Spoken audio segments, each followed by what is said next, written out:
ఆహార సంక్షోభం రాకూడదంటే వ్యవసాయాన్ని కాపాడుకోవాలన్నారు high court retired judge justice Chandrakumar.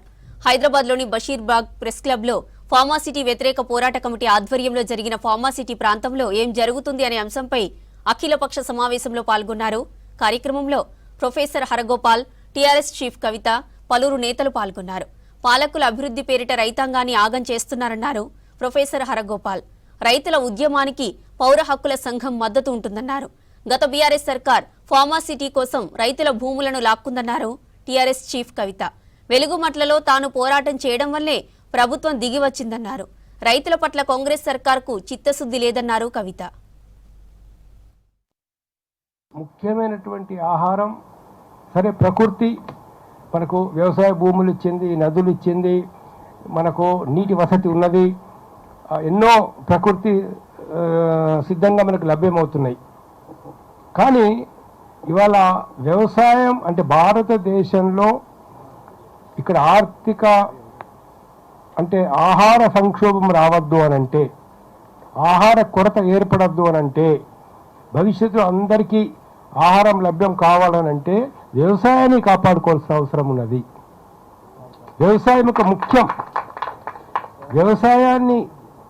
వ్యవసాయాన్ని కాపాడడం అంటే వ్యవసాయదారుని కాపాడుకోవాలంటే వ్యవసాయ భూముల్ని కాపాడుకోవాలి. మనం క్రమంగా వ్యవసాయ భూముల యొక్క సంఖ్య తగ్గిపోతూ ఉంటే ఏమైపోతుంది? ఇప్పుడే చూడండి, హైదరాబాద్లో 50 కిలోమీటర్లు కాదు 100 కిలోమీటర్ దూరం కూడా మొత్తం రియల్ ఎస్టేట్ ప్లాట్లు కనబడతానే ఉంటాయి. అక్కడ ఎక్కడ చూసినా కూడా ఆ రాళ్ళు గుట్టలు అన్ని కూడా మాయమైపోయి ఇప్పుడు అంత కాంక్రీట్ భవనాలు వచ్చేస్తున్నాయి చుట్టుపక్కల. సో ఏం తింటారు రేపు తినాలి మనం? భూములు మొత్తం పోతే, వ్యవసాయ భూముల యొక్క ఎక్స్టెంట్ తగ్గిపోతే రేపు తెల్లారి ఎటువంటి పరిస్థితి ఏర్పడుతుంది అనేదాన్ని ఇటు పాలకులు ఆలోచించాలా, శాస్త్రవేత్తలు ఆలోచించాలా, ప్రజలు కూడా ఆలోచించాలా. ఈ పరిశ్రమ ఏదైతే తీసుకొస్తారో కాలుష్యమే ఉండదు. కాలుష్యము లేనటువంటి ఒక సాంకేతిక పరిజ్ఞానం వచ్చింది అనేది ఒకటి. మరి అభివృద్ధి జరగాలంటే ఎక్కడో ఒక చోట భూమి సేకరణ తప్పదు కదా అనేటువంటి ఒక వాదన వాళ్ళు తీసుకొస్తున్నారు. మన దేశంలో ఏ అభివృద్ధి నమూనా అయితే ఇవాళ అమల్లో ఉందో అది కాంగ్రెస్ పార్టీ కాలంలోనే ప్రారంభమైంది. వాడు వదిలేసిన చోట భారతీయ జనతా పార్టీ పట్టుకొని దాన్ని ఇంకా వేగంగా పరిగెత్తుంది. ప్రాంతీయ పార్టీలు ఎక్కడైనా వచ్చినా వాళ్ళు అదే పద్ధతి ద్వారా అమలు చేస్తున్నారు. ఈ మొత్తము అభివృద్ధి నమూనా ఏ స్థాయికి చేరుకుందంటే రైతాంగానికి రాజ్యానికి మధ్యన ఒక వైరుధ్యము తప్పడం లేదు. ఎక్కడ పోయినా ఎక్కడ అభివృద్ధి అయినా భూమిని తీసుకోవాలి, భూమి తీసుకొని భూమిలో వాళ్ళు అనుకున్నట్టు పోనీ పరిశ్రమలు ప్రజలు వద్దంటారా అంటే స్టీల్ ప్లాంట్ కావాలని వైజాగ్ దగ్గర 1960లో 70లో పెద్ద ఉద్యమం జరిగింది. ఒక పరిశ్రమ కావాలని, ప్రజలు పరిశ్రమలకు వ్యతిరేకం కాదు. పోయిన ప్రభుత్వం ఏం చెప్పింది? నిస్సిగ్గుగా ఒక ప్రకటన చేసింది. 13,500 ఎకరాలను మేము అక్వైర్ చేసినామని చెప్పింది.